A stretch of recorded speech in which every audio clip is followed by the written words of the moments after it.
ไม่ค่อยประสีศรัทธาไม่ดีอย่าต้องรอนานๆเพื่อบัวดอกนั้นขึ้นมาศรัทธาที่เป็นเหมือนเช่นดอกบัว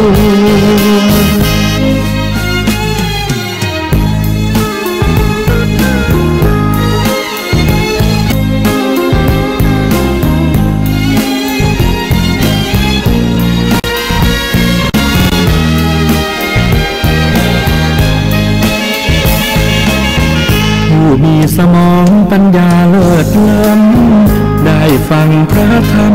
ไม่นานก็พลันเข้าใจ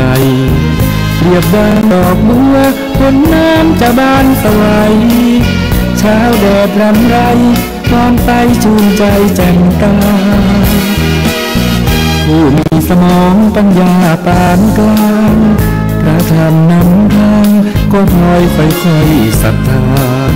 เปรียบดังดอกบัวใกล้จะพ้นน้ำขึ้นมาความรู้ศรัทธาเป็นแบบค่อยเป็นค่อยไปอีกกันพวกหนึ่งเป็นคนปัญญามีน้อยถึงมีผู้คอยส่งเสริมชักนำเท่าใดถึงฟังพระธรรมที่นั้นยังไม่เข้าใจเหมือนบัวอยู่ใต้พื้นน้ำไม่งามขึ้นมาเช่นบัวดอกน้อยไม่ค่อยประสีศรัทธาไม่ดี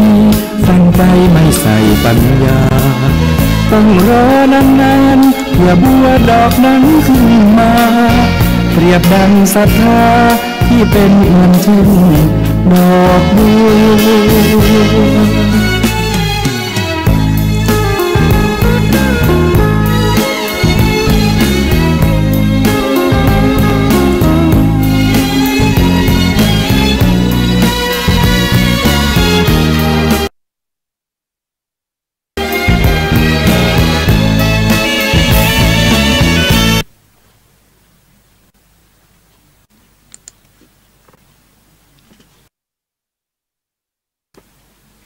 กราบนมัสการสวัสดีญาติธรรมทุกท่านเจ้ากลับมาพบปะกับทนายปอยามเช้านะเจ้าช่วงเวลาตี 5 ถึง 6 โมงนะเจ้าได้รับเมตตาจากพระคุณเจ้าพระเดชพระคุณเจ้าท่านพระครูสมุวิศวัตรวรกิจโจนะเจ้าทนายปอก็ได้ฝากเผยแพร่ในเรื่องสปอร์ตวิทยุช่วงต้นรายการเจ้าพระอาจารย์ได้โปรดเมตตาดูแลเรื่องสปอร์ตวิทยุนะเจ้าหน้าที่และอำนาจสนช.นะเจ้าในเรื่องกฎหมายนั้นเปิ้ลจะกำหนดให้เรามีหน้าที่นะเจ้าแล้วก็ถึงจะมีอำนาจตามกฎหมายนะเจ้าแต่ถ้ามันมีหน้าที่ก็มันมีกรอบอำนาจตามกฎหมายนั่นเองนะเจ้าในเรื่องของกฎหมายมันจะมีอย่างอี้นะเจ้าว่าคุณต้องปฏิบัตินะเจ้า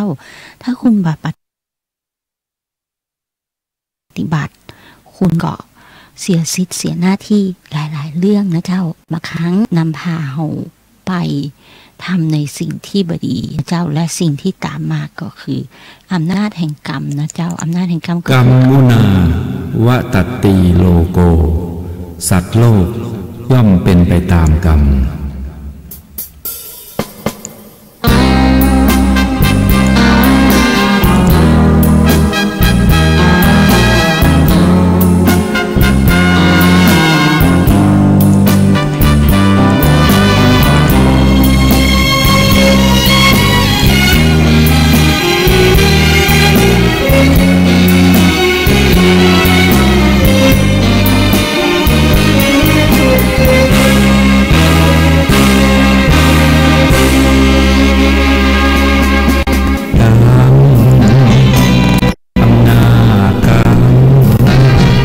กุศล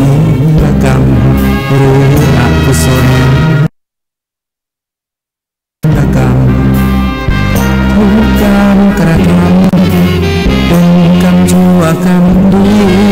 เกิดมาเป็นไปตามกรรมเช่นนี้กรรมชั่วกรรมดีล้วนแต่มีผลกรรม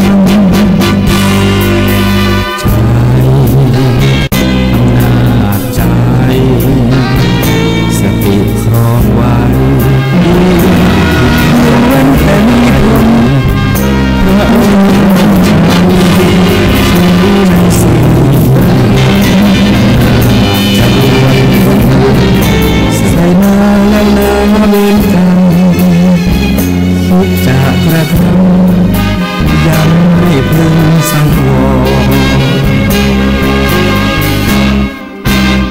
คนและสัตว์ทั้งหลายที่เป็นไป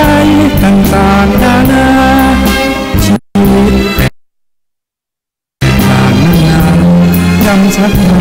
พบเย็นพบร้อนคนไม่เข้าใจกันเมื่อกระทำเรื่องบาปหลายตอนเกิดใหม่พบหน้าแน่นอนนรกร้อนมาสะพุงคูอำนาจกรรมกุศลกรรมหรืออกุศลกรรมไม่ควรกระทำกรรมที่ผิดติดตัวทั้งบาปโหดร้ายมันไม่ใช่เรื่องยิ้มโหยผลลัพธ์น่ากลัวน่ากลัวอำนาจใจ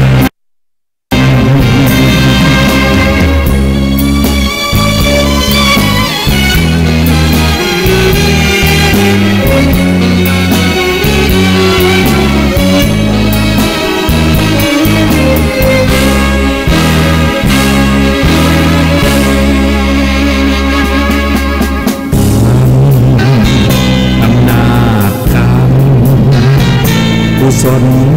กรรมหรืออกุศลกรรมไม่กรรมที่ผิดติดตัวทั้งบาปโหดร้ายมันไม่ใช่เรื่องยิ้มโหยผลลัพธ์น่ากลัวน่ากลัว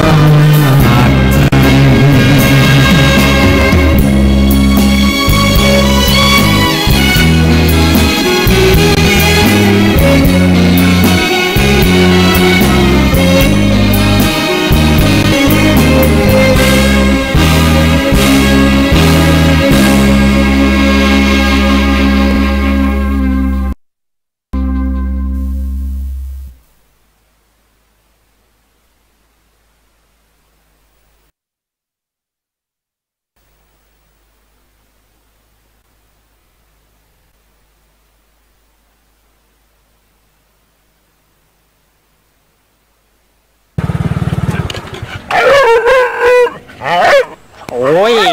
ไอพี่มืนมึงอยู่นี่เหรอกูไปอาบน้ำที่รัชดาแค่นี้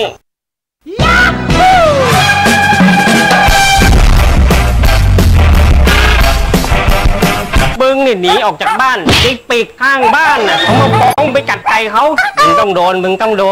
ยู่ไหนวะเจ้าอยู่ไหนอันนี้เลยมึงมานี่เลยอันนี้กูจะขังลืมมึงไว้ไม่ให้กินข้าวกินน้ำในกาลเกตมึงก็จะไม่ได้เจอคุณครับพฤติกรรมแบบนี้เข้าข่ายการทำลายจิตใจสัตว์ผิดกฎหมายนะครับนี่มันหมาผมเลี้ยงมันมาผมมีสิทธิ์ทำอะไรมันก็ได้จะทุบจะตีจะกักขังมันก็ได้นี่ Oh my God ใช่ครับ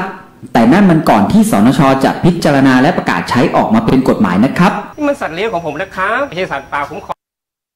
องกันหน่อยคุณอย่ามามั่วนะครับไม่ได้มั่วครับไม่ได้มั่วตอนนี้เรามีกฎหมายคุ้มครองสัตว์เลี้ยงแล้วนะครับฮะกฎหมายคุ้มครองสัตว์ที่ไม่ใช่สัตว์ป่าและสัตว์คุ้มครองเนี่ยนะแล้วรออะไรอ่ะการกระทำของคุณมีความผิดเข้าข่ายการทารุณกรรมสัตว์ชัดเจนเลยนะครับวันนี้รออะไรรู้ก่อนทำผิดจะพาคุณทำความเข้าใจเกี่ยวกับพรบป้องกันการทารุณกรรมสัตว์และการจัดสวัสดิภาพสัตว์พ.ศ. 2557คุณลองดูข่าวนี้ก่อนนะครับนี่ก็เป็นความผิดฐานใช้สัตว์ประกอบการกิจถือว่าผิดพรบนี้เหมือนกันนะครับพวกวิ่งวัวหรือว่าชนไก่อ่ะแล้วมันผิดไหมครับไม่ผิดครับเพราะได้รับการยกเว้นในกฎหมายนี้ครับจากบ้านไปอ่ะเขาเอาไม้ตีอ่ะทำร้ายมันอ่ะแล้วผมจะเอาความผิดจากเขาได้ไหมอ่ะตามกฎหมายป้องกันทารุณกรรมสัตว์ระบุไว้ว่าเจ้าของสุนัขไม่สามารถฟ้องร้องฐานทารุณกรรมสัตว์ได้เพราะเข้าข่ายได้รับการยกเว้นกรณีที่มีเหตุอันสมควรเช่นเพื่อป้องกันอันตรายแก่ชีวิตหรือร่างกายหรือทรัพย์สินถ้าสมมติเป็นผมเองอ่ะโดนหมากัดอ่ะหมาใครก็ไม่รู้อ่ะแล้วผมก็เอาไม้ไปตีมันทำร้ายร่างกายมันจนถึงมันตายอ่ะผมเป็นผู้เสียที่ถือว่าผิดครับเพราะถือว่าคุณทำร้ายสัตว์เกินกว่าเหตุยกเว้น สัตว์ที่จะมากัดคุณเป็นสัตว์ดุร้ายเราสามารถป้องกันตัวได้ครับสำหรับการทำร้ายสัตว์เกินกว่าเหตุของพรบทารุณกรรมสัตว์มีโทษมากกว่ากฎหมายทั่วไปอันนี้ต้องระวังนะครับพบกับพวกเราทุกวันที่1ของทุกเดือนเพราะว่ากฎหมายอยู่ใกล้กับพวกเราผิดหากมีข้อสงสัยเรื่องกฎหมายสอบถามเจ้ากฎหมายเป็นเรื่องอยู่ใกล้ตัวนะเจ้าทนายปอเห็นคลิปเปิ้ลจะทำได้นะจากสภานิติบัญญัติแห่งชาติทนายปอก็เลยนำคลิปของเปิ้ลมาเผยแพร่ให้หมู่เฮานะเจ้าคลิปเปิ้ลเหมือนจะไร้สาระนะเจ้าแต่ไม่ไร้สาระอย่างที่คิดเลยเจ้าสภานิติบัญญัติแห่งชาติโดยสำนักกฎหมายของสำนักงานเลขาวุฒิสภาเปิ้ลจัดทำขึ้นมานะเจ้าด้วยสาเหตุที่ว่าเปิ้ลเห็นว่าเรื่องพวกนี้เป็นเรื่องใกล้ตัวนะเจ้าและมันก็จะเกิดความเดือดร้อนกับหมู่เฮาได้นะเจ้าประเภทเอาสรรพสัตว์มาประกอบการกิจกับมีผิดความผิดนะเจ้าในเรื่องโทษพวกนี้เพราะฉะนั้นอยากเตือนหมู่เฮาได้นะเจ้าเห็นว่ามันเป็นสัตว์อยากจะทำนี่ต้องระมัดระวังตัวนะเจ้าควบคุมกิเลสของตัวเองให้ได้นะเจ้าถ้าควบคุมกิเลสของตัวเองไม่ได้มันก็เป็นอำนาจของกรรมนะเจ้าตามเพลงที่จัดนะเจ้าเพลงอำนาจของกรรมนะเจ้าบอกว่าทำยังผลของการกระทำนั้นจะตามติดตกไปทุกภพทุกชาตินะเจ้าถ้าท่านจองเวรแล้วเขาไม่จองเวรท่านตรงนี้ก็ท่านก็ทำอะไรเขาไม่ได้นะเจ้าตัวนี้ต้องระวังตัวนะเจ้าพระราชบัญญัติป้องกันการทารุณกรรมสัตว์และการจัดสวัสดิภาพสัตว์นะเจ้าปีพ.ศ. 2557เพิ่นใจตั้งแต่ปี57นะเจ้าตั้งแต่วันที่27ธันวาคม57เหตุผลในการประกาศใจก็คือเนื่องจากว่าน้องหมานั้นเป็นสิ่งมีชีวิตนะเจ้ามีความรู้สึกแล้วก็มีหลายๆอย่างสภาพแวดล้อมนะเจ้าจึงต้องได้รับการดูแลบ่ให้ถูกกระทำทารุณกรรมและเจ้าของเมื่อนำน้องหมามาเลี้ยงแล้วต้องจัดสวัสดิภาพตามความเหมาะสมนะเจ้าตามฐานะตามชนิดของสัตว์ทั้งนี้ในระหว่างเลี้ยงดูการขนส่งการนำสัตว์ไปใช้หรือใช้ในการแสดงดังนั้นเพื่อกำหนดหลักเกณฑ์ในการป้องกันการทารุณกรรมและการจัดสวัสดิภาพสัตว์ตามธรรมชาติของสัตว์อย่างเหมาะสมต้องเขียนเป็นกฎหมายนี้ขึ้นมานะเจ้าเพราะฉะนั้นสำหรับพระราชบัญญัติตัวนี้นะเจ้ามีเนื้อหาสาระหลายมาตรานะเจ้าในหลายเรื่องสรุปรวมๆประมาณ30กว่ามาตรานะเจ้าโดยมันจะมีถึงหมดในเรื่องของข้อกำหนดเรื่องสัตว์นะเจ้าเพราะบางทีบางคนติเปิ้ลบอกว่าจนวัวจนไก่ได้ก่อผิดก่อนะเจ้าถ้าตามหลักมนุษยธรรมก็หูกันอยู่เนาะแต่ว่านั้นมันเปิ้ลจัดเป็นกฎหมายแยกออกต่างหากที่ได้รับคุ้มครองแยกออกไปต่างหากนะเจ้าสัตว์ตามกฎหมายพระราชบัญญัติป้องกันการทารุณกรรมสัตว์นี้มีระบุไว้ว่าเป็นสัตว์ที่หมู่เฮาเอามาเลี้ยงไว้ที่บ้านนะเจ้าเป็นเปื้อนสัตว์เลี้ยงเพื่อใช้งานสัตว์เลี้ยงเพื่อใช้เป็นยานพาหนะนะเจ้าสัตว์เลี้ยงเพื่อเป็นเพื่อนสัตว์เลี้ยงเพื่อใช้เป็นอาหารสัตว์เลี้ยงเพื่อใช้ในการแสดงหรือสัตว์เลี้ยงเพื่อใช้ในการอะไรก็ตามนะบอกว่าจะมีเจ้าของหรือไม่มีเจ้าของคือหมายความรวมถึงสัตว์อาศัยอยู่ในธรรมชาติตามที่ท่านนายรัฐมนตรีประกาศกำหนดไว้นะจ๊ะทารุณกรรมอย่างใดที่บรรท้องว่ากันก็คือมื้ออาหารนะเจ้าทำใดๆก็ตามนะเจ้าเพื่อให้สัตว์ได้รับความทุกข์ทรมานนะเจ้าหรือพยายามกันแกล้งให้สัตว์ได้รับความก ดดันเจ็บช้ำน้ำใจนะเจ้าเจ็บป่วยทุพพลภาพอาจมีสัตว์นั้นถึงตายได้นะเจ้ารวมถึงทำให้สัตว์พิการเจ็บป่วยชรานะเจ้าหรือแบบว่าสัตว์ที่ตั้งท้องก็แสวงหาประโยชน์กับสัตว์นั้นนะเจ้าให้สัตว์ทำงานจนเกินสมควรนะเจ้าให้ใช้ทำงานอันไม่ควรเพราะเหตุที่สัตว์นั้นเจ็บป่วยชราหรืออ่อนอายุนะเจ้าการจัดสวัสดิภาพสัตว์นะเจ้าหมายความว่าการเลี้ยงหรือดูแลสัตว์มีความเป็นอยู่ใน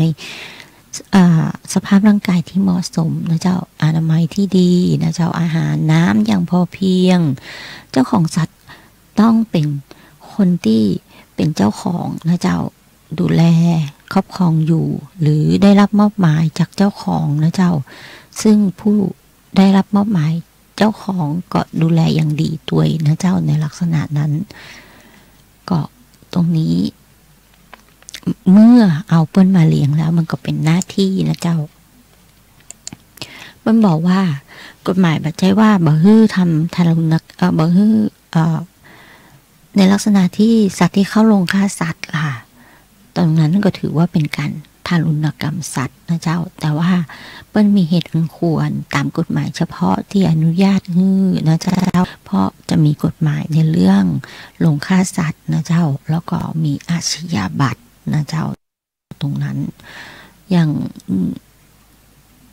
ทนายปอมาแน่ใจนะเจ้ามาเดี๋ยวเปิ้ลเก็บตัวทนายตะกอนประมาณ 3-4 ปีมาได้ยินว่าอาชญาบัตรของน้องหมูนะเจ้าจะอยู่ที่10 บาทนะเจ้าแล้วก็ในเรื่องสวัสดิภาพนะเจ้าสวัสดิภาพของสัตว์นี้ต้องจัดให้ตามความเหมาะสมตามหลักเกณฑ์ของที่พระราชบัญญัติเป็นกำหนดไว้ออกประกาศเป็นกำหนดไว้ว่ารัฐมนตรีประกาศนะเจ้าออกประกาศก็คือคำนึงถึงลักษณะสภาพและอายุของสัตว์ด้วยนะเจ้าห้ามมือเจ้าของปล่อยละทิ้งหรือทำให้สัตว์พ้นจากการดูแลโดยไม่มีเหตุอันควรตัวนี้เป็นคล้ายๆเอามาคล้ายๆกับ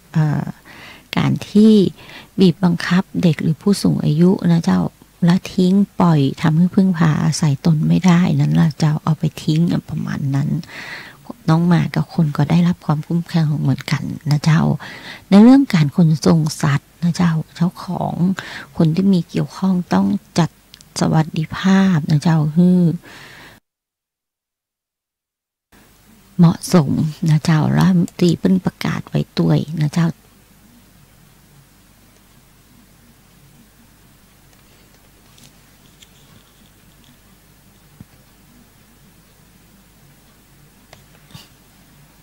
ในการปฏิบั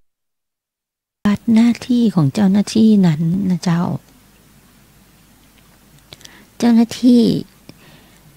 มีสิทธิ์เรียกเจ้าของนะเจ้าของน้องหมาน้องแมวทั้งหลายนะเจ้าหรือมีสิทธิ์เรียกนะเจ้าผู้แทนองค์กรจัดสวัสดิภาพนะเจ้าผู้ดูแลสถานสงเคราะห์นะเจ้าหรือผู้ที่เกี่ยวข้องนะเจ้ามาเล่าฟังในเรื่องของน้องหมานะน้องแมวสัตว์ที่เอาไปเลี้ยงเอาไปดูแลนั้นนะเจ้าคือส่งเอกสารหลักฐานเพื่อประกอบการพิจารณาดูแลได้นะเจ้าเจ้าหน้าที่ก็มีสิทธิ์เข้าไปตรวจสอบนะเจ้าอย่างข่าวหน้าหนังสือพิมพ์เมื่อต้นปีที่แล้วนี่นะเจ้าบ้านหนึ่งปิดขังน้องหมาไว้นะเจ้าแล้วของก็ไปอยู่ที่ไหนหมูนะเจ้าทนายปอจำมาได้เพิ่งก็เทแค่เศษอาหารเม็ดนะเจ้าไปแจ้เศษอาหารเม็ดไว้เจ้าหน้าที่เพิ่นก็สามารถตัดกุญแจเข้าไปได้นะเจ้าหรือสั่งให้คนที่ขนสัตว์นะเจ้าหยุดนะเจ้าหยุดการขับรถยวดยานพาหนะที่กำลังขนน้องหมาน้องสัตว์ทั้งหลายนะเจ้าได้หรือยึดอายัดนะเจ้าหรือซากสัตว์ที่มีเหตุควรว่าถูกฆ่าถูกทารุณกรรมนะเจ้ารวมทั้งหลักฐานยานพาหนะเครื่องมืออุปกรณ์ที่เกี่ยวกับความผิดนี้นะเจ้าเพื่อเป็นหลักฐานในการดำเนินคดีนะเจ้าเพราะฉะนั้นทำอย่างระวังไว้ด้วยนะเจ้าตรงนี้นะเจ้าเปิ้นคุ้มของน้องหมากันนะแล้วนะเจ้าเพราะว่าเปิ้นดูว่าน้องหมามีชีวิตจิตใจนะเจ้าน้องหมาน้องแมวทั้งหลายนะเจ้าถ้าตกอยู่ในอันตรายนะเจ้าหน้าที่ก็มีสิทธิ์ นำน้องหมาน้องแมวนะไปรักษาในนะเจ้าแล้วก็เข้าไปในสถานที่ดังกะที่ตัดกุญแจเข้าไปแล้วเอาน้องหมาออกมาดูแลรักษาให้น้ำเกลือนะเจ้าให้สุขภาพแข็งแรงแล้วก็ทำการตรวจค้นต้องมีหมายค้นนะเจ้าเว้นแต่มีเหตุอันควรนะเจ้าหากเนิ่นช้าก็จะเอาหมายค้นมาก็หลักฐานหายนะเจ้าที่ปิดขังไว้ก็คือตัดกุญแจออกมาได้เพื่อดำเนินการค้นโดยว่ามีหมายค้นได้เกินกรณีที่อาจจะมีการทำลายพยานหลักฐานนะเจ้าในกรณีที่สัตว์ถูกปล่อยทิ้งนะเจ้าพนักงานมีหน้าที่ดำเนินการจัดสวัสดิภาพขึ้นสัตว์นะเจ้าตามความเหมาะสมถ้าสัตว์ป่วยนะเจ้าหรือบาดเจ็บนะเจ้าสัตวแพทย์เห็นว่าสัตว์มีชีวิตอยู่ต่อไปก็ทรมานนะเจ้าก็เจ้าหน้าที่มีอำนาจสั่งนะเจ้าจัดการได้นะเจ้าในการจัดการนะเจ้าจะต้องดำเนินการโดยหมอนะเจ้าและกรณีที่น้องหมาน้องแมวมีเจ้าของต้องได้รับความยินยอมจากเจ้าของนะเจ้าในลักษณะนั้นถ้าเจ้าของไปยินยอมก็บ่ได้นะเจ้าในการปฏิบัติหน้าที่ของเจ้าหน้าที่นะเจ้าคือเจ้าของหรือผู้ซึ่งเกี่ยวข้องอำนวยความสะดวกแก่เจ้าหน้าที่นะเจ้าเพราะฉะนั้นในการที่เป็นกำหนดว่าเป็นหน้าที่ของเจ้าของในการอำนวยความสะดวกนะเจ้ากฎหมายเป็นกำหนดเป็นหน้าที่เลยนะคะถ้าคุณปฏิบัติคุณก็มีโทษนะเจ้าค่ะในการแล้วเพิ่นก็บอกว่าเจ้าหน้าที่ที่ดูแลน้องหมาน้องแมวเนี่ยเจ้าปฏิบัติตามพระราชบัญญัติเนี้ยนะเจ้าเมื่อมีหน้าที่แล้วนะเจ้าเปิ้ลก็คือเป็นเจ้าพนักงานที่มีหน้าที่ตามกฎหมายประมวลอาญาด้วยนะเจ้าเพราะฉะนั้นระมัดระวังตัวนะเจ้าถ้าเปิ้ลสั่งให้คุณทำอะไรอย่างแล้วคุณมาทำนะเจ้าคุณมีโทษจำคุกนะเจ้าในกฎหมายอาญาเปิ้ลเขียนไว้อย่างนั้นนะเจ้าขัดขืนหรือไม่ปฏิบัติงานตามหน้าที่นะเจ้าขัดขืนหรือไม่ปฏิบัติงานตามคำสั่งของเจ้าพนักงานนะเจ้าในตรงนั้นมันมีกฎหมายเปิ้ลเขียนไว้นะเจ้า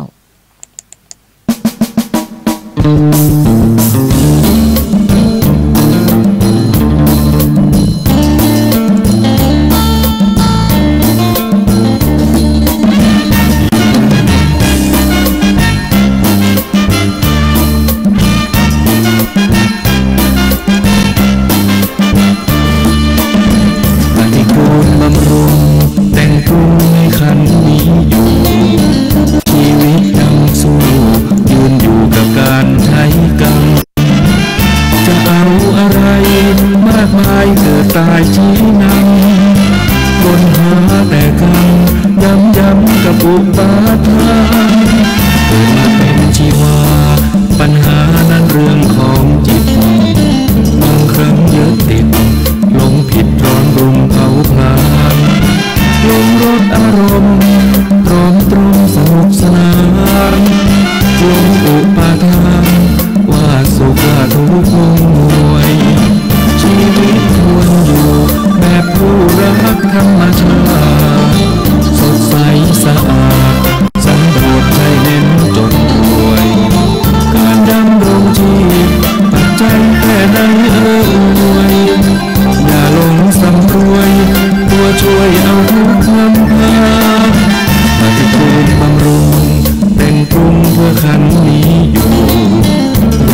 ใจแค่นั้น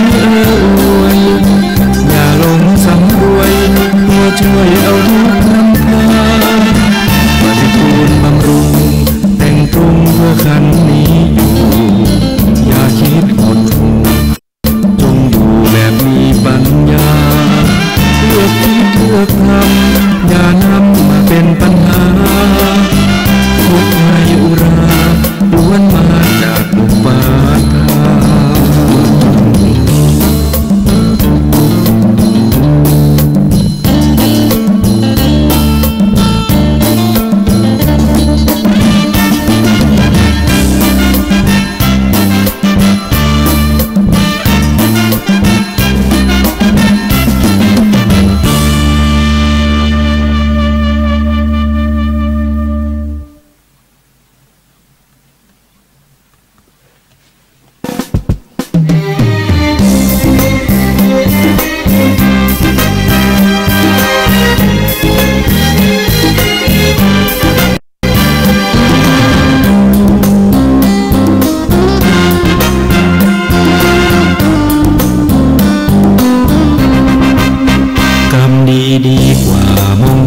สืบสานกุศลความดีเติมต้นดีกว่านั่งเกลาของขลังถ้าเครื่องตระกุดปลูกเศษว่าแสนจะมัน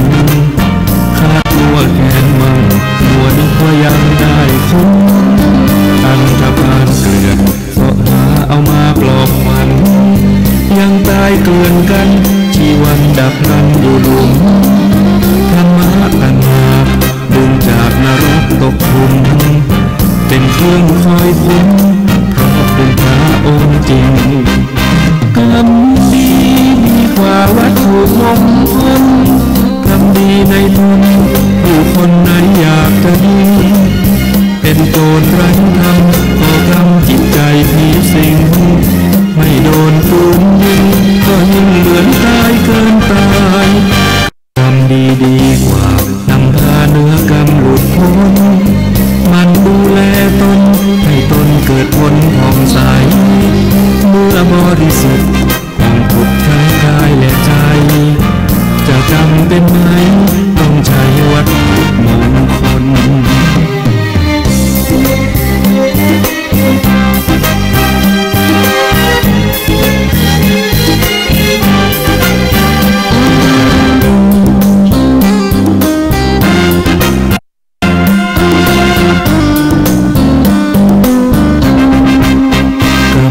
ดีกว่ามงคลสืบสานกุศลความดีเติมต้นดีกว่านั่งเคล้าของขลังพระเครื่องตระกุดปลูกเสกว่าแสนจะมันขาดมัวแกนมันมัวนึกว่ายังได้คุ้มอันธพาลเกลื่อนเสาะหาเอามาปลอบขวัญยังตายเกลื่อนกันชีวันดับวันอยู่หลุมธรรมะตัณหาดึงจากนรกตกทุนเป็นเครื่องคอยคุ้มเพราะเป็นพระองค์จริงกรรมดีดีกว่าวัตถุมงคลกรรมดีในตนผู้คนไหนอยากจะยิงเป็นโจรไร้ธรรมก่อกรรมจิตใจผีสิงไม่โดนปืนยิงก็ยิ่งเหมือนตายเกินตายกรรมดีดีกว่านำพาเนื้อกรรมหลุดพ้นมันดูแลตนให้ตนเกิดผลผ่องใสเมื่อบริสุทธิ์ทั้งผุดทั้งกายและใจจะจำเป็นไหมต้องใช้วัตถุมงคล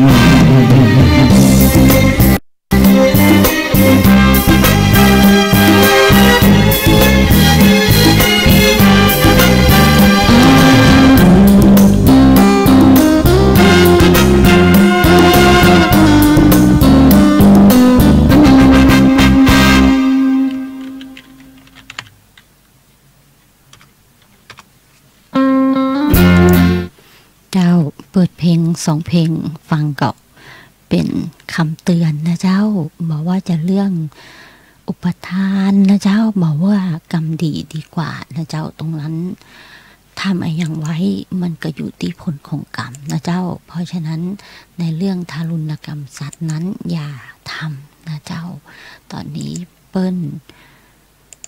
มีกฎหมายไว้ให้หมู่เฮาแล้วนะเจ้า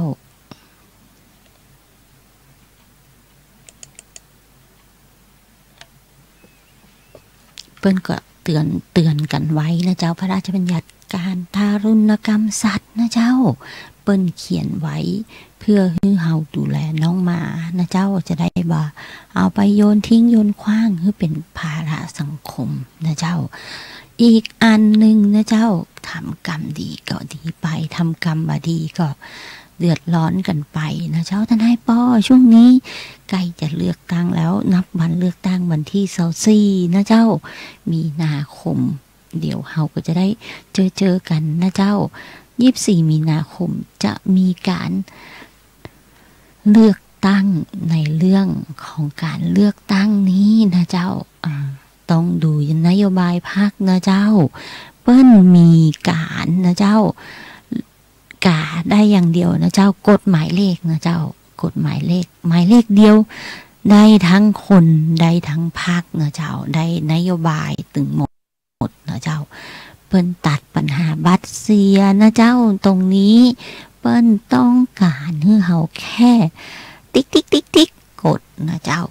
การเลือกตั้งสำนักงานคณะกรรมการการเลือกตั้งเปิ้ลก็เอามาประชาสัมพันธ์นะเจ้าวิธีการเลือกตั้งในอาทิตย์ที่แล้วที่นายปอมาเล่าให้หมู่ฟังว่าเปิ้ลเลือกตั้งกันอย่างใดนะเจ้า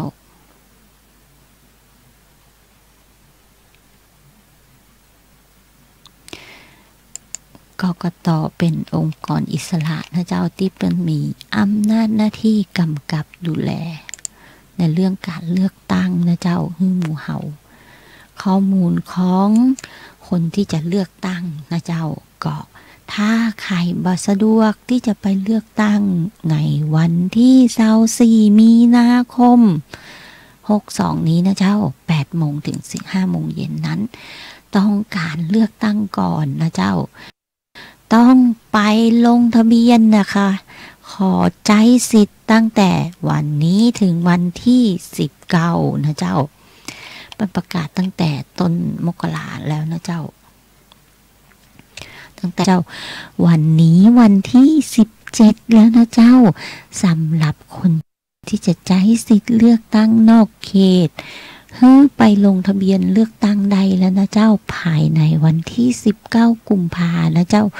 โดยวิธีการยื่นคำขอลงทะเบียนขอใช้สิทธิ์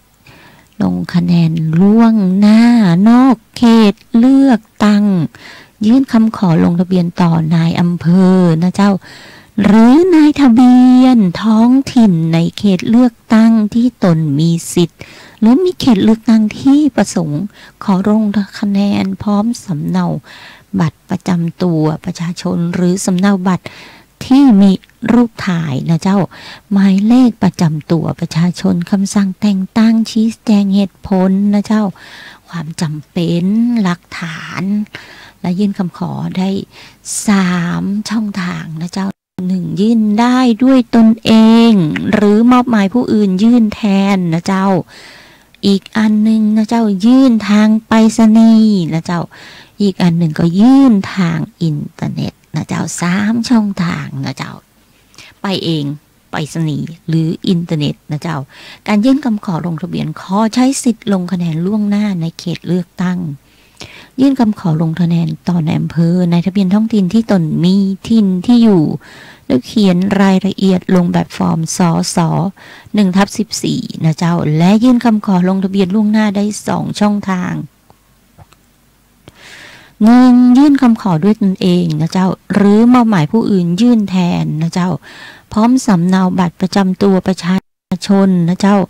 หรือสำเนาบัตรที่มีรูปถ่ายและหมายเลขประจำตัวประชาชนนะเจ้าคำสั่งแต่งตั้งชี้แจงเหตุผล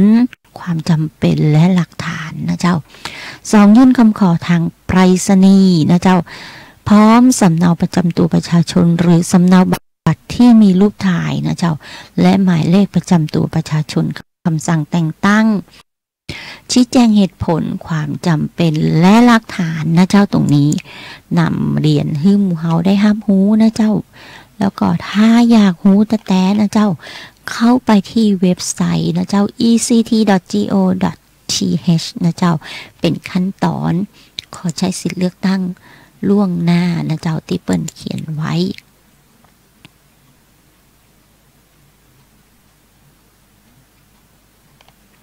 แล้วเปิ้นบอกว่าถ้าชอบพรรคไหนนะเจ้า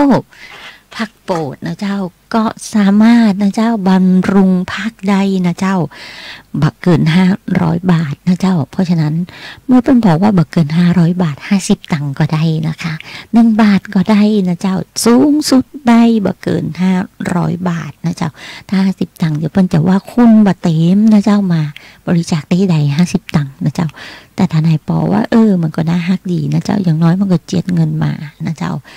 สรุปนะเจ้าก็คือล้านคน50 ตังค์นี่เท่าใดละเจ้าลายนะเจ้าอย่าลืมนะเจ้าข้อมูลการยื่นคำขอการแจ้งเตรียมกันจัดตั้งพรรคก็เปิ้นมีพรรคกันเยอะแยะแล้วนะเจ้าตอนนี้กกต.ก็ลงนะเจ้าตรวจเยี่ยมนะเจ้าสำนักงานกกต.ต่างจังหวัดหลายพื้นที่หลายสถานที่นะเจ้า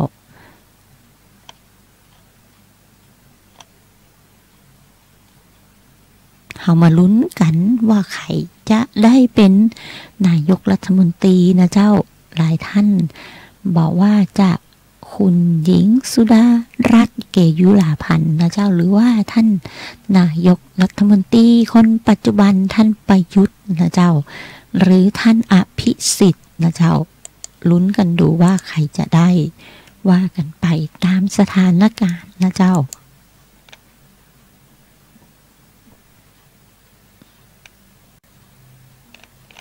แต่ที่แน่ๆตอนนี้สสเชียงใหม่ก็ลงพื้นที่หาเสียงกันเต็มแล้วนะเจ้าที่ทนายปอเห็นเปิ้ลลงพื้นที่หาเสียงกันนะเจ้าคลื่นวิทยุของเรา 104.5 เมกะเฮิรตซ์เป็นคลื่นวิทยุเผยแพร่เกี่ยวกับการศึกษาพระพุทธศาสนาและวัฒนธรรมนะเจ้าเมื่อวานนี้มีคนถามว่าสืบฮีดตามหอยหมายความว่าอะไรหยังนะเจ้าพอดีไปงานส่งสรีระสังขารนะเจ้าหลวงปู่เปียนปัญญาปฏิโปนะเจ้าหลวงปู่ก็ได้ลาลับสังขารไปแล้วตั้งแต่ปีที่แล้วนะเจ้าแล้วก็เสร็จสับไปนะเจ้าทนายปอก็ได้ไปกราบสักการะท่านเมื่อวานนี้นะเจ้าก็จะกลับถึงบ้านก็เกือบเที่ยงคืนนะเจ้าทนายปอถึงบ้านก็เลยเช้านี้ว่าจะไปเก็บอัฐิของท่านเก็บกระดูกท่านนะเจ้าแต่ว่าหมูจะไหวก่อเพราะว่าเดี๋ยวต้องกลับไปกิจการงานที่บ้านแฮมนะเจ้าก็เมื่อวานนี้พระองค์ทำกับเกิดเรียกว่าเวทนานะเจ้าทุกข์ในจิตเกิดขึ้นทำให้สามารถนั่งอยู่ในคนกลุ่มใหญ่ๆได้ก็เลยกลับตอนที่เปิ้นกำลังสวดแล้วก็จุดไฟควันขึ้นนะเจ้าในลักษณะนั้นมันมีพระราชบัญญัติยาเสพติดให้โทษที่เปิ้นแก้ไขใหม่นะเจ้าท้ายปี61ที่ผ่านมาทนายบอกว่าจะเอาเล่าให้ฟังนะเจ้าแต่ว่ามันก็หลายมาตรานะเจ้าคงเอาติดค้างหมู่เฮาไปเป็นเสาหน้าแล้วกันนะเจ้าเสานี้เปิดทิ้งท้ายด้วยสปอตของตนช.ในเรื่องของสาระในเรื่องของขอทานนะเจ้ามาใจเรื่องเล่นๆนะเจ้าใครคิดว่ามีอิสระทำมาหากินนะเจ้าแต่อิสระนี้ต้องอยู่บนกรอบของกฎหมายนะเจ้ามือถือก็แบตหมดมีตู้โทรศัพท์พอดีเลยตังค์ไม่มีขอทานขอทานถ้าเราจะให้อย่างเดียวไม่ต้องกันไรอยู่เอางี้ขอทานมีแบงค์20ฉันจะให้แก11 บาทแกทอนฉันมา9 บาทนะโอเคป่ะ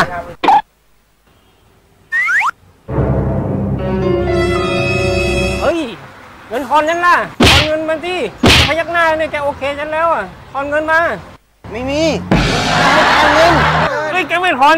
ฉันจะเอาตำรวจมาจับแกนะคุณจะทำอะไรขอทานครับเนี่ยมันพยักหน้าแล้วไม่ยอมทอนน่ะผมจะเอาเรื่องมันคุณรู้ไหมตอนนี้มีกฎหมายเกี่ยวกับการขอทานแล้วนะครับรออะไรวันนี้รออะไรรู้ก่อนทำผิดจะพาคุณทำความเข้าใจเกี่ยวกับพระราชบัญญัติควบคุมการขอทานพ.ศ. 2559 ทุกวันนี้สังคมไทยยังมีการขอทานกันอยู่และมีคนที่แสวงหาผลประโยชน์กับการขอทานประชาชนทั่วไปต้องควรรู้ไว้นะครับคุณแล้วผมจะรู้ได้ไงคนไหนคือขอทานครับตามมาตรา 13 แห่งพระราชบัญญัติควบคุมการขอทานพ.ศ. 2559 ได้กำหนดลักษณะของการกระทำที่ถือว่าเป็นการขอทานไว้ดังนี้ครับ 1. การขอเงินหรือทรัพย์สินจากผู้อื่นเพื่อเลี้ยงชีวิตไม่ว่าจะเป็นการขอด้วยวาจาข้อความหรือการแสดงกิริยาอาการใดหรือ 2. การกระทำด้วยวิธีการใดให้ผู้อื่นเกิดความสงสารและส่งมอบเงินหรือทรัพย์สินให้นะครับผมเห็นขอทานมีอยู่เกือบทุก